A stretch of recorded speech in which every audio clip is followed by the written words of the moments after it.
In today's episode of Release Radar, we take a look at the SONY X900H 4K Ultra HD Smart LED TV with HDR.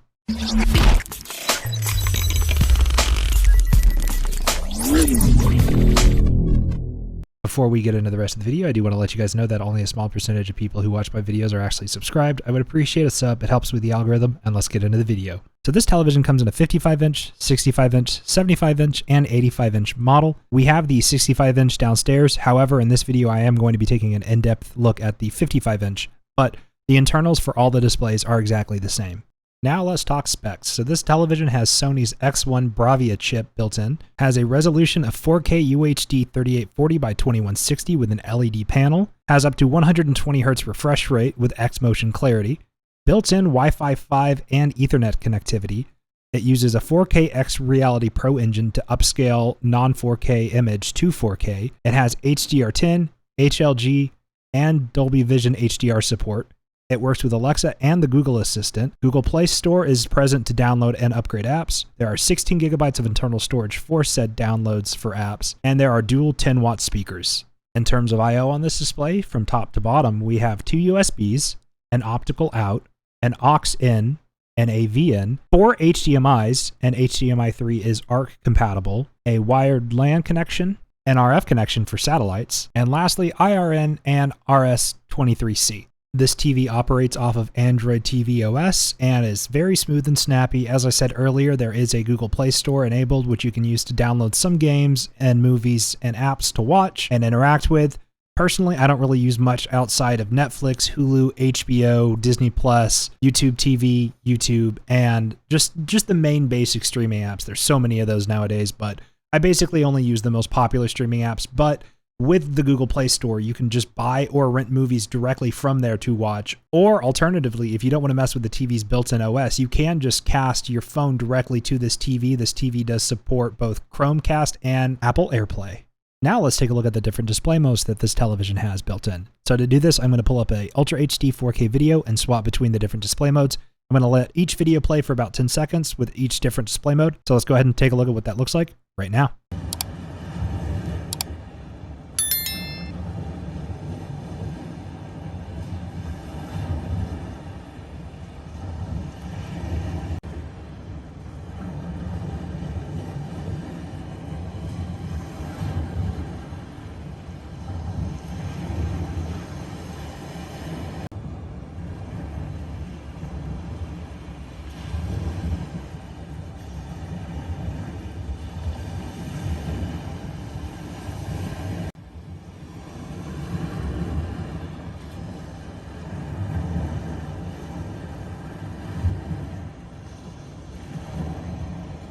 Now we're going to test the backlight bleed on this display, and the way to do that is to pull up an all black image and see how much light we can see seeping through in the corners. So let's go ahead and do that right now.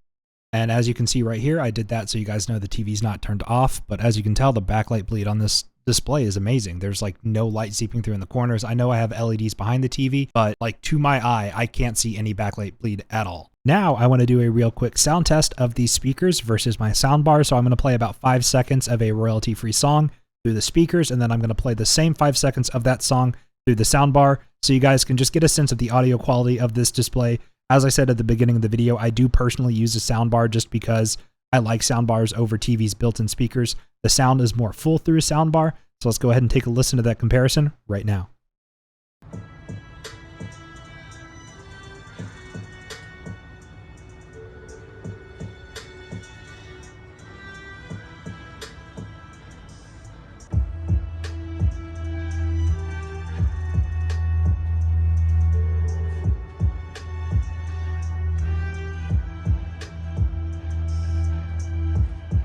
Now we're going to go ahead and take a look at the 120 Hz capabilities of this display. If you didn't know, one of the main selling points of this display is 120 Hz that can be used by both next generation consoles and PC.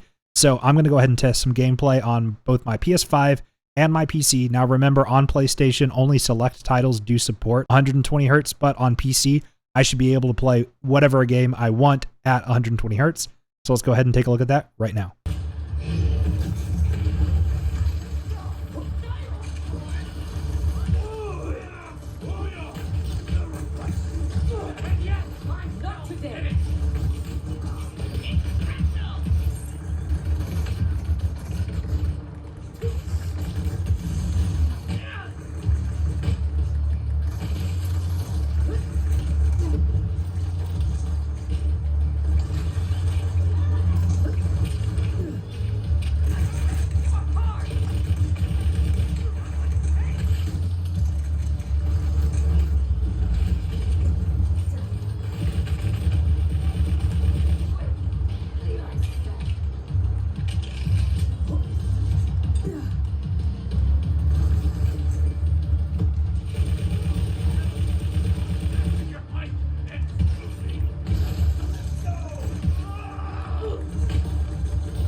So there you can see some gameplay of both Halo Infinite on my PC and then Borderlands 3 on my PS5. Borderlands 3 is played in the performance mode, which offers 1080p, 120 Hz, and then Halo Infinite was played on PC at high settings at 4K, 120 Hz. And 120 Hz just feels so much better for gaming. If you're playing a competitive game on your console like Call of Duty, Apex, or whatever, having 120 Hz is just double the frame rate of the standard 60 Hz panel. So it does give you a slight competitive advantage.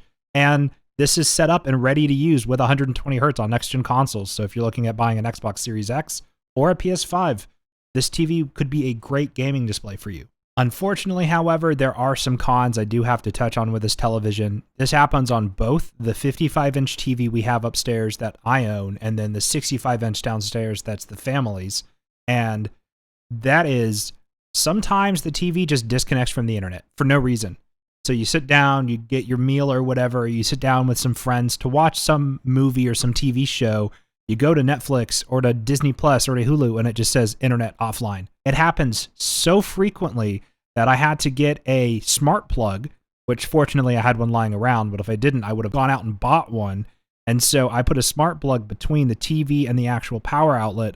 So whenever that happens, I can just say, hey, Siri, turn off my TV. And then Siri turns off the TV. And then it will then power back on after I tell Siri to turn it back on. And then after the TV is turned off and then turned back on, then internet works again. But you can't just turn the display off and turn the display back on. You have to cut power to the TV to get internet to work again. And I know that sounds very annoying, but literally just get a smart plug for $5-10, put that between the outlet that you plug your TV into and the TV, and then download whatever app is associated with whatever smart plug you get, and then that completely solves the problem. It is annoying, yes, but it doesn't happen frequently enough for me to want to return the device or contact customer support, because you can just fix it with something as simple as a smart plug. And I know that sounds super annoying, but that is the only problem I've had with this display. And we've had both the one downstairs in the living room and the one upstairs that I bought for about a year now each. And that's the only problem that happens. And it does happen more frequently on the one downstairs than the one upstairs. So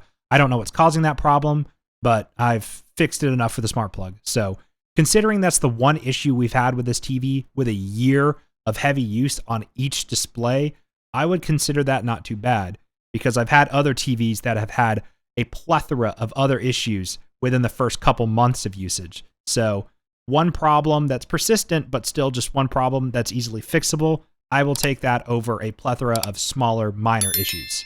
Now let's take a look at the remote that this display ships with. So I'm on my phone recording this portion of the video, but here's the remote that the TV ships with. And it's got a Netflix button built in, which obviously if you click, it opens Netflix.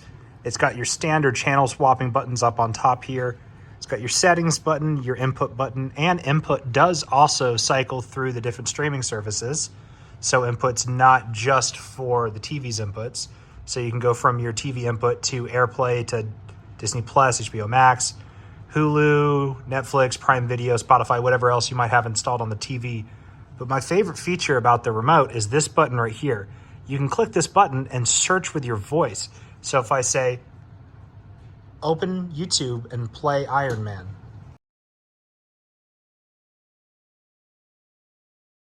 it should open up the YouTube app. Here it goes. And it plays the song Iron Man by Black Sabbath. So you can ask it to do any specific combination of things, like, for example, open Game of Thrones on HBO. And it does take it a second because it needs to process it.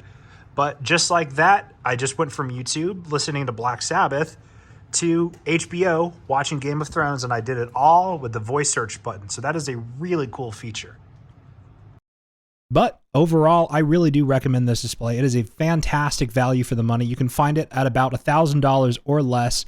Now, the TV does seem to be discontinued at the point of making this video, so it might be hard to find. However, I really do recommend grabbing one if you can find it to get your hands on, because it is an excellent value for the money. The 4K 120 is awesome for gaming. The sound quality could be better, but it's not the worst speakers I've ever heard on a TV. But if you do pick this up and use it long term, I would recommend getting a soundbar. I'll have the soundbar that I use linked in the description below if you are interested in checking it out.